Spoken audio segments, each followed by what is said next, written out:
नहीं भाई बुखड़ा ना ईद सी काला सूट पाया तैयार होके सौरे गया सस ने बड़ा मारे वो कहती ऐतकी ईद ते नंगा ही आ गया ਮਾਨਾ ਨਾ ਪਾਰਕ ਚ ਗਿਆ ਤੇ ਉੱਥੇ ਕੀਸੀ ਨਹੀਂ ਹੁੰਦੀ ਜਿਹਨੂੰ ਇੰਗਲਿਸ਼ ਚ ਸਲਾਈਡ ਕਹੀਦਾ ਕੀਸੀ ਤੇ ਬੈਠਾ ਤਾਂ ਸਫ਼ਰ ਦੀ ਦੁਆ ਪੜਨ ਲੱਗ ਗਿਆ ਇਹਦੇ ਵਿਆਹ ਦਾ ਬੜਾ ਵਾਕਈ ਕੀ ਇਹਦਾ ਵਿਆਹ ਸੀ ਉਹ ਪਹਿਲੀ ਸਲਾਮੀ ਪਈ ਤੇ ਚੀਜ਼ ਲੈਣ ਚਲਾ ਗਿਆ अच्छा मुखड़ा साहब बटर च डिग पे मैं कहा तुहानू बाहर कढां कहंदे नहीं मुझे मस्त माहौल में जीने दो ਇਸ ਤਰ੍ਹਾਂ ਦੇ ਮਜ਼ਾਹੀਆ ਵੀਡੀਓ ਵੇਖਣ ਵਾਸਤੇ ਚੈਨਲ ਸਬਸਕ੍ਰਾਈਬ ਕਰੋ ਤੇ ਘੰਟੀ ਦੇ ਨਿਸ਼ਾਨ ਨੂੰ ਅੰਗੂਠਾ ਮਾਰਨਾ ਨਾ ਭੁੱਲਣਾ ताकि आने वाली वीडियोस दे तानू नोटिफिकेशन मिलते रहन। जासिर जान साहब सुनाओ फिर ईद कितना तीसरा दिन कितना दा लंघिया ਜਿਸ ਤਰ੍ਹਾਂ ਦੇ ਪਹਿਲੇ ਦੋ ਨੰਗੇ ਹੋਈਂਦਾ ਤੀਜਾ ਵੀ ਨਾ यासिर भाई दी पीरे बकरे की शक्ल होती जा रही ਮਾਸ਼ਾਅੱਲਾ ਤੁਹਾਡੇ ਵਰਗੇ ਉਹਨਾਂ ਥੱਥੇ ਵਕੀਲ ਹੁੰਦੇ ਐਵੇਂ ਕਹਿ ਰਹੇ ਜੱਜ ਸਾਹਿਬ ਹੈ ਤੱਕ ਲੈਣੇ ਦਿੰਦਾ अच्छा ਇਹੋ ਜਿਹਾ यासिर भाई ਵਰਗਾ ਬੰਦਾ ਨਾ ਐਵੇਂ ਅਦਾਲਤ 'ਚ ਖਲੋਤਾ ਹੁੰਦਾ ਜੱਜ ਸਾਹਿਬ ਪੁੱਛਣ ਖੈਰ ਨਾ ਉਹ ਬਾਹਰ ਧੁੱਪ ਬੜੀ ਹੈ ਮੁਖੜਾ ਸਾਹਿਬ ਨੇ ਕਿਤੇ ਕਾਰ ਲੈ ਲਈ ਤੇ ਕਿਤੇ ਖਰਾਬ ਸੀ ਸਹੀ ਕਰਾਉਣ ਵਾਸਤੇ ਦਿੱਤੀ ਹਾਂਜੀ ਮੈਨੂੰ ਆਂਦਾ ਸਾਜੀ ਆਓ ਇਹਦਾ ਚੱਲੀਏ ਉਹਨਾਂ ਜਾਂਦਿਆਂ ਮਿਸਤਰੀ ਨੇ ਚਾਹ ਪਿਆਈ ਆ ਨਾਲ ਹੀ ਉਹਨੇ ਵੱਡੀ ਗ੍ਰਾਈਂਡਰ ਕੱਢ ਲਈ ਆ ਆਂਦਾ ਭੋਲੇ ਕੀ ਕਰਨ ਲੱਗਾ ਮੈਂ ਕਿਹਾ ਗੰਦੀ ਗੰਦੀ ਲਾ ਕੇ ਸਕੂਟਰ ਬਣਾਉਣ ਲੱਗਾ ਅੱਛਾ ਇਸ ਤਰ੍ਹਾਂ ਦਾ ਮੁੰਡਾ ਮਸ਼ਹੂਰ ਹੁੰਦਾ ਕਿ ਬੱਚਿਆਂ ਦੇ ਘਰਾਂ ਜਾ ਕੇ ਨਸਵਾਰ ਵੇਚਦਾ ਅੱਛਾ ਭਾਈ ਤੁਸੀਂ ਵੀ ਇਹਨਾਂ ਦੇ ਫੈਨ ਹੋ ਹਾਂਜੀ ਕਿੰਨੇ ਭਾਰ ਵਾਲੇ सही गल अच्छा लगता ही नहीं कोई आम आदमी बैठा है लगता सामने जादूगर बैठा ਇਹੋ ਜਿਹੇ ਬੰਦੇ ਦੀ ਡਾਈਜੈਸਟ ਤਸਵੀਰ ਹੁੰਦੀ ਹੈ ਥੱਲੇ ਲਿਖਿਆ ਹੁੰਦਾ ਉਮਰੂ ਯਾਰ ਲਾਲਾ ਜੀ ਨੇ ਇੱਕ ਮਾਈ ਕੋ ਗਾਲਾਂ ਖਾਧੀਆਂ ਕਿਉਂ ਉਹ ਮਾਈ ਕਹਿੰਦੀ ਪੁੱਤ ਮੈਨੂੰ ਸੜਕ ਪਾਰ ਕਰਾ ਦੇ ਤੈਨੂੰ ਲੰਬੇ ਦਾਲ ਹੀ ਕਰਾਉਣ ਲੱਗ ਪਿਆ ਮੁੱਕਿਆ ਨਹੀਂ ਲੱਗੀ ਸ਼ੇਖਪੁਰੇ ਲੈ ਗਿਆ ਅੱਛੀ ਗੱਲ ਹੈ ਨਹੀਂ ਲਾਲਾ ਜੀ ਆਈ ਇਸ ਤਰ੍ਹਾਂ ਦੇ ਸਰਚਾਰ ਸਾਹਿਬ ਨੂੰ ਮੈਡੀਕਲ ਸਟੋਰ ਤੇ ਜਾ ਕੇ ਇੱਕ ਮਸਵਾਕ ਦੇ ਦਿਓ ਹਾਂ ਉਹ ਕਹਿੰਦਾ ਭਾਈ ਇਹ ਮੈਡੀਕਲ ਸਟੋਰ ਇੱਥੇ ਮਸਵਾਕ ਨਹੀਂ ਹੁੰਦੀ ਅਗਲੇ ਦਿਨ ਜਾ ਕੇ ਫਿਰ ਕਹਿੰਦਾ ਭਾਈ ਨੇ ਇੱਕ ਮਸਵਾਕ ਦੇ ਦੇ ਉਹ ਕਹਿੰਦਾ ਜੇ ਤੂੰ ਹੁਣ ਆਇਆ ਤੈਨੂੰ ਗੋਲੀ ਮਾਰ ਦੇਣੀ ਅਗਲੇ ਦਿਨ ਫਿਰ ਜਾ ਕੇ ਕਹਿੰਦਾ ਭਾਜੀ ਇੱਕ ਮਸਵਾਕ ਦੇ ਦੇ ਕਹਿੰਦਾ ਤੈਨੂੰ ਕਿਹਾ ਤੈਨੂੰ ਫੋਨ ਆਇਆ ਤੈਨੂੰ ਗੋਲੀ ਮਾਰ ਦੇਣੀ ਤੀਸਰੇ ਦਿਨ ਜਾ ਕੇ ਕਹਿੰਦਾ ਭਾਜੀ ਤੁਹਾਡੇ ਕੋਲ ਪਿਸਤੌਲ ਹੈਗਾ ਉਹ ਕਹਿੰਦਾ ਨਹੀਂ ਕਹਿੰਦਾ ਫਿਰ ਇੱਕ ਮਸਵਾਕ ਦੇ ਦੇ ਲਾਲਾ ਜੀ ਵੇਖੀ ਫਿਲਮ ਦੁਬਾਰਾ ਵੇਖ ਕੇ ਤੇ ਯਾਰ ਕਾਪੀ ਮੈਂ ਕਿਹਾ ਮਾਨੇ ਨੂੰ ਇੱਕ ਬੰਦੇ ਨੇ ਪੁੱਛਿਆ ਯਾਰ ਗਰਮੀ ਬੜੀ ਹੈ ਤੇ ਪਾਣੀ ਤੇ ਪਿਆ ਦੇ ਆਂਦਾ ਫ੍ਰਿਜ ਖੋਲ ਕੇ ਪੀ ਲਾ ਫ੍ਰਿਜ ਦਾ ਦਰਵਾਜ਼ਾ ਖੋਲਿਆ ਤੇ ਅੱਗੇ ਪੈਲੀਆਂ ਮੁਖੜਾ ਸਾਹਿਬ ਨੇ ਆਪਣੇ ਪੀਰਾਂ ਕੋਲ ਚਲੇ ਗਏ ਜਾ ਕੇ ਕਹਿੰਦੇ ਪੀਰ ਸਾਹਿਬ ਮੇਰੇ ਤੇ ਕਿਸੇ ਨੇ ਕੁਝ ਕੀਤਾ ਅੱਗੋਂ ਪੀਰ ਸਾਹਿਬ ਕਹਿੰਦੇ ਮੇਰੀ ਗੱਲ ਸੁਣ ਨੂਰੀ ਤੇਰੇ ਤੇ ਹੋਣਾ ਨਹੀਂ ਤੇ ਕਾਲਾ ਤੂੰ ਆਪ ਬਹੁਤ नहीं भाई बुखड़ा ना ईद सी काला सूट पाया तैयार होके सौरे गया सस ने बड़ा मारे वो कहती ऐतकी ईद ते नंगा ही आ गया ਅੱਛਾ ਭਾ ਮੁਖੜੇ ਨੂੰ ਗੌਰ ਨਾਲ ਵੇਖੀ ਲੱਗਦਾ ਜੰਗ 'ਚ ਕਾਂ ਮਰਿਆ ਜਾਨ ਸਹੀ ਗੱਲ ਬਾਪ ਮੁਖੜਾ ਨਾ ਆਪਣੀ ਛੱਤ ਤੇ ਸੁੱਤਾ 250-300 ਕਾਂ ਇਕੱਠਾ ਹੋ ਗਿਆ ਕਿਉਂ ਮੈਂ ਕਾਂ ਨੂੰ ਪੁੱਛਿਆ ਮੈਂ ਕਿਹਾ ਖੈਰ ਕਹਿੰਦੇ ਰਾਤ ਦਾ ਸਾਡਾ ਮੁਰਸ਼ਿਦ ਮਰ ਗਿਆ ਅੱਛਾ ਜੀ ਲਾਲਾ ਜੀ ਵਰਗੇ ਬੰਦੇ ਨਾ ਈਦ ਤੇ ਨਵਾਂ ਕਾਟਨ ਦਾ ਸੂਟ ਪਾ ਕੇ ਤੇ ਨਾਲ ਹੀ ਜਲਾ ਦਿੰਦੇ ਪੁੱਛਣਾ ਕੀ ਕਹਿੰਦਾ ਮੈਂ ਹਰ ਸਾਲ ਕੀਤਾ उर्दू ਯਾਰ ਕਿ ਕਮਜ਼ੋਰ ਹੀ ਹੈ ਨਾ ਲੋਕੀ ਜਦੋਂ ਲਿਫਟਿੰਗ ਕਰਦੇ ਨੇ ਵਾਵਾ ਵਜ਼ਨ ਚੁੱਕ ਕੇ ਇੰਜ ਕਰਦਾ ਐਸੇ ਦੋ ਮੱਝ ਦੀਆਂ ਤੀਲੀਆਂ ਫੜਦਾ ਤੇ ਇੰਜ ਕਰੀ ਜਾਂਦਾ ਸਾਹਿਬ ਮੁਖੜਾ ਸਾਹਿਬ ਮੈਨੂੰ ਆਂਦੇ ਯਾਰ ਭੋਲੇ ਤਿਆਰ ਹੋ ਮੇਰੇ ਸਹੁਰਿਆਂ ਦੇ ਵਿੱਚ ਲੜਾਈ ਹੋ ਗਈ ਤੁਹਾਨੂੰ ਪਤਾ ਨਹੀਂ ਇਹਦੇ ਸਾਲੇ ਦੀਆਂ ਬਾਹਾਂ ਕੱਟੀਆਂ ਮੈਂ ਗਿਆ ਤੇ ਸਾਰੀ ਲੜਾਈ ਹਟ ਗਈ ਇਹਦਾ ਸਾਲਾ ਗੁੱਸੇ ਵਾਲਾ ਬੜਾ ਖਲੋਤੇ ਨੂੰ ਜੋ ਮੁੰਡੇ ਦੇ ਪਿਓ ਨੂੰ ਇਹਨੇ ਢੂੰਗਾ ਮਾਰਿਆ ਨਸੀਰ ਫੁੱਟ ਗਈ ਬਸ ਜੁੱਤੀ ਫੇਲ ਹੋ ਗਈ ਆ ਮੁਖੜਾ ਸਾਹਿਬ ਨੇ ਚਾਂਦ ਰਾਤ ਦੇ ਸੂਟ ਸਵਾਇਆ ਤੇ ਲੈਣ ਵਾਸਤੇ ਗਏ ਤੇ ਦਰਜੀ ਕਹਿੰਦਾ ਜੀ ਗਲਤੀ ਨਾਲ ਛੋਟਾ ਸੀਬ ਗਿਆ ਹਾਂਜੀ ਤੇ ਅੱਗੋਂ ਕੱਚੇ ਨਹੀਂ ਪਏ ਕਹਿੰਦੇ ਦੇ ਦੇ ਮੈਂ ਤੇਲ ਲਾ ਕੇ ਪਾ ਲਾਂਗਾ ਮਨ ਦਾ ਕੱਦ ਏਡਾ ਛੋਟਾ ਹੀ ਇੱਕ ਬੰਦਾ ਨਾ ਸਾਈਕਲ ਤੇ ਕੋਠੀਆਂ ਲੈ ਕੇ ਜਾ ਰਿਹਾ ਬੱਚਿਆਂ ਦੀਆਂ ਅੱਛਾ ਉਹਨੂੰ ਰੋਕ ਕੇ ਕਹਿੰਦਾ ਇਹ ਸਕੀਮ ਕਿੱਥੇ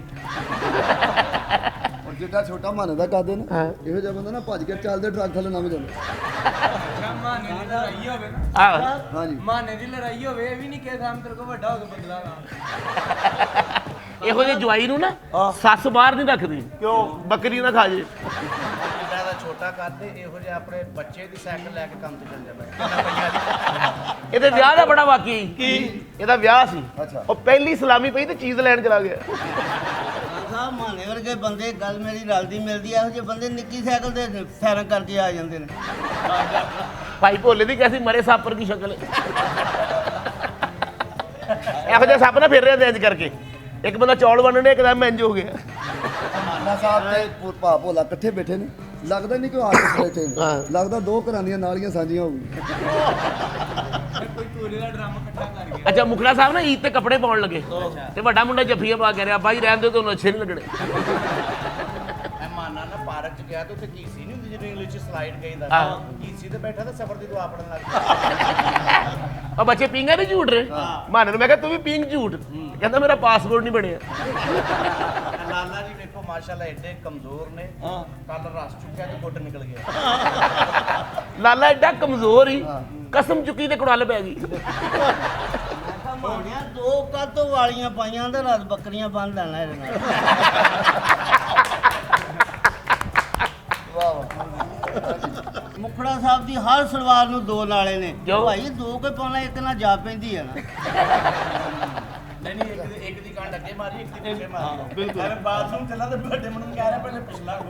ਅਗਲਾ ਮੈਨੂੰ ਅੱਛਾ ਮੁਖੜਾ ਸਾਹਿਬ ਗਟਰ ਚ ਡਿੱਗ ਪਏ ਮੈਂ ਕਿਹਾ ਆਓ ਤੁਹਾਨੂੰ ਬਾਹਰ ਕੱਢਾਂ ਕਹਿੰਦੇ ਨਹੀਂ ਮੁਝੇ ਮਸਤ ਮਾਹੌਲ में जीने दो ਦੂਜੇ ਗੱਟਰ ਚੋਂ ਬਾਹਰ ਗਿਆ ਨਿਕਲ ਕੇ ਕਹਿੰਦਾ ਮੇਰੀ ਸਟੇਟ ਬਾਹਰ ਹੋ ਭਾਈ ਈਦ ਵਾਲੇ ਦਿਨ ਵੀ ਪਰੇਸ਼ਾਨ ਹੋ ਅੱਛਾ ਇਹੋ ਜਿਹੇ ਆਪ ਤੁਸੀਂ ਯਕੀਨ ਕਰੋ ਬਹੁਤ ਹਸਾਉਂਦੇ ਹੋ ਯਾਰ ਈਦ ਵਾਲੇ ਦਿਨ ਨਾ ਈਦ ਵਾਲੇ ਸੌਰੀ ਤੁਹਾਡੀ ਗੱਲ ਵੱਡੀ ਹੁੰਦੀ ਆਮ ਬੱਚੇ ਤੇ ਕਹਿੰਦੇ ਨਾ ਕਿ ਵਾਲਾ ਸਾਹਿਬ ਨਾਲ ਈਦ ਪੜਨ ਜਾਂਦੇ ਆ ਬਾਹਰ ਫਿਰਨੇ ਆ ਇਹਨਾਂ ਦੇ ਬੱਚੇ ਇਹਨਾਂ ਨੂੰ ਕੱਢ ਕੇ ਤੜਕੇ ਕੁੰਡਾ ਲਾ ਦਿੰਦੇ ਮੈਂ ਕਿਹਾ ਖੈਰ ਆ ਕਹਿੰਦਾ ਯਾਰ ਮਿੱਠੀਆਂ ਸੇਵੀਆਂ ਕੋਲ ਬੁਰਾ ਲੱਗਦਾ ਪਾ ਮੁਖੜਾ ਨਾ ਪਹਿਲੀ ਵਾਰੀ ਜਹਾਜ਼ 'ਚ ਬੈਠਾ ਤੇ ਬਾਥਰੂਮ ਚਲਾ ਤੇ ਸੀਟ ਤੇ ਸਾਫਾ ਰੱਖ ਕੇ ਜਾ ਰਿਹਾ ਕੁਮਾਰ ਨਾਲ ਔਰ ਭਾ ਮੁਖੜਾ ਨਸੀਬਾਂ ਦਾ ਐਡਾ ਹੌਲਾ ਹੀ ਇਹਨੂੰ ਚੱਲਦੇ ਜਹਾਜ਼ 'ਚ ਕੁੱਤਾ ਪੈ ਗਿਆ ਤੇ ਦੇਖ ਲਓ ਹੁਣ ਮੇਰੇ ਨਾਲ ਬੈਠਾ ਹੀ ਕੰਮ ਉਹ ਗਾਣਾ ਨੇ ਮੈਂ ਉਹ ਹੁਸਨ ਦੀ ਕਲੈਕਸ਼ਨ ਕੋ ਇਹ ਗਾ ਰਿਹਾ ਮੈਂ ਕਿਹਾ ਇਹ ਲਗਾਇਆ ਕਰ ਤੂੰ ਕਿਆ ਕਰ ਮੈਂ ਉਹ ਹੁਸਨ ਦਾ ਰੈਕਲਾ ਆ ਪੰਜ ਭੋਲਾ ਵੀ ਬੜਾ ਪਿੰਡੂ ਹੀ ਜਹਾਜ਼ 'ਚ ਬੈਠਾ ਤੇ ਅੱਜ ਸੋਟੀ ਫੜੀ ਮੈਂ ਕਿਹਾ ਖੈਰ ਕਹਿੰਦਾ ਬੱਕਰਿਆਂ ਨਾਲ ਜੜ ਜੇ ਅੱਛਾ ਭਾ ਮਾਨਾ ਜਹਾਜ਼ 'ਚ ਬੈਠਾ ਸਾਹਿਬ ਰੰਗ ਦੀ ਵਜ੍ਹਾ ਨਾਲ ਮੁਖੜਾ ਸਾਹਿਬ ਨੂੰ ਅਗਲਿਆਂ ਘਰੋਂ ਕੱਢ ਦਿੱਤਾ ਕਿਉਂ? 2 ਬੱਚੇ ਵੀ ਹੋ ਗਏ ਹਾਂ। ਤੇ ਕਿਸੇ ਨੇ ਦਿਲ ਕੀਤਾ ਵੀ ਦਿਨ ਦਿਹਾੜ ਹੈ ਤੇ ਘਰ ਵੀ ਜਾਵਾਂ ਬੱਚਿਆਂ ਨਾਲ ਲਾਡ ਕਰਾਂ ਘਰ ਚਲਾ ਗਿਆ ਬੁੱਢੀ ਨੂੰ ਤਾਂ ਪਤਾ ਸੀ ਹੁਣ ਨਿਆਣਾ ਚੁੱਕ ਬੈਠਾ ਤੋ ਪੁੱਛਦਾ ਬੱਚਾ ਪੁੱਛਦਾ ਵੀ ਅੰਮੀ ਕੌਣ ਹੈ ਕਿ ਤੁਹਾਡੀ ਆਂਟੀ ਹੈ ਕਿ ਇਹਦੇ ਹੱਥ ਤੋਂ ਏਡੇ ਕਾਲੇ ਨੇ ਢਲਾਈ ਦਾ ਕੰਮ ਕਰਦੀ ਰਹੀ ਇਹ ਮਾਨਾ ਉੱਥੇ ਖਿਓੜੇ ਗਿਆ ਨਮਕ ਦੀ ਕਾਨ ਨਹੀਂ ਆਹੋ। ਉੱਥੇ ਨਮਕ ਵੇਖਣ ਗਿਆ ਖਿਓੜੇ ਉਹਨਾਂ ਕਾਲੇ ਲੂਣ ਦਾ ਢੇਲਾ ਸਮੇਂ ਕਿ ਟਰੱਕ 'ਚ ਸੁੱਟ ਲਿਆ ਅੱਛੀ ਗੱਲ ਹੈ ਮਾਨੇ ਦਾ ਮੂੰਹ ਤੇ ਵੇਖ ਨੂੰ ਮੈਂ ਪਹਿਲਾਂ ਦਫਨਾ ਦਿਓ ਪੋਤਰੇ ਵਾਲਾ ਹੀ ਫਿਰ ਤੀਸਰੀ 'ਚ ਪੜਦਾ ਮਾਸ਼ਾਅੱਲਾ ਐਨ ਕਰੀ ਹੱਸੀ ਜ਼ਰਾ ਹੱਸਦੇ ਸਹੀ ਮਾਸ਼ਾਅੱਲਾ ਦੰਦ ਮਾੜੇ ਘਰ ਦੇ ਪੂਰੇ ਵਰਗੇ ਨੇ ਮੈਂ ਕਿਹਾ ਮਾਨੇ ਵਰਗੇ ਬੰਦੇ ਨਾਈ ਨੂੰ ਦੱਸਣ ਲੱਗਾ ਲੂਣ ਜ਼ਿਆਦਾ ਤੇ ਬਾਜੀ ਲੱਗ ਜਾਂਦੀ ਅੱਛਾ ਪਿੰਡਾਂ 'ਚ ਇਸ ਤਰ੍ਹਾਂ ਦੇ ਵੀ ਨਾਈ ਹੁੰਦੇ ਨੇ ਦੇਖ ਪਕਾ ਕੇ ਦੂਰ ਖੜੇ ਹੋ ਜਾਂਦੇ ਹੋਰ ਕਿਸ ਤਰ੍ਹਾਂ ਦੀ ਪੱਕੀ ਦੁਬਾਰੇ ਨਾ ਪੈ ਜੇ ਸਹੀ ਗੱਲ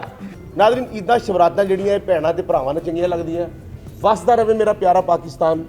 ਜਿੱਥੇ ਜਿੱਥੇ ਵੀ ਸਾਡੇ ਭਰਾ ਨੇ ਭੈਣਾਂ ਨੇ ਸਭ ਨੂੰ ਦਿਲ ਦੀਆਂ ਗਹਿਰਾਈਆਂ ਦੇ ਨਾਲ ਈਦ ਮੁਬਾਰਕਾਂ ਔਰ ਸਦਾ ਹੱਸਦੇ ਰਹੋ ਵਸਦੇ ਰਹੋ ਥੱਲੇ ਲਿਖ ਕੇ ਜ਼ਰੂਰ ਦੱਸਿਆ ਕਰੋ ਸਾਡਾ ਦਿਲ ਵੱਡਾ ਹੁੰਦਾ ਹੱਸਦੇ ਰਹੋ ਮੁਸਕਰਾਉਂਦੇ ਰਹੋ ਸਲਾਮਤ ਰਹੋ ਤੇ ਵੇਖਦੇ ਰਹੋ ਫਨਕਾਰੀਆਂ ਭਾਈ ਮਾਨਾ ਸਾਡੇ ਨਾਲ ਨੇ ਅਸੀਂ ਜਾਂਦਿਆਂ ਹੋਏ ਨਾ ਕੋਈ ਇੱਕ ਗਾਣਾ ਜ਼ਰੂਰ ਸੁਣਾਂਗੇ ਜੀ ਮਾਨਾ ਜੀ बिना पीते जिंदी खाते बिना पीते जिंदी खाते मैं हरदम डोलदा रहना बिना पीते जिंदी खाते मैं हरदम डोलदा रहना ओ गुंजला बागे टुर जांदा ओ गुंजला बागे टुर जांदा मैं गंढा खोलदा रहना बिना पीते जिंदी खातिर मैं हरदम डोलदा रहना ओने तस्वीर भेजी सी चुरा के ले गया कोई ओने ਤਸਵੀਰ ਬੇਜੀ ਸੀ ਚੁਰਾ ਕੇ ਲੈ ਗਿਆ ਕੋਈ ਮੈਂ ਦਿਲ ਦੇ ਕੋਠੇ ਵਿੱਚ ਵੜ ਕੇ ਤੈਨੂੰ ਕਿਰਾਂ ਫੋਲਦਾ ਰਹਿਣਾ ਬਿਨਾ ਬੀਤੇ ਜਿੰਦੀ ਖਾਤਰ ਮੈਂ ਹਰਦਮ ਡੋਲਦਾ ਰਹਿਣਾ ਗੁੱਡ ਬਹੁਤ ਅੱਛਾ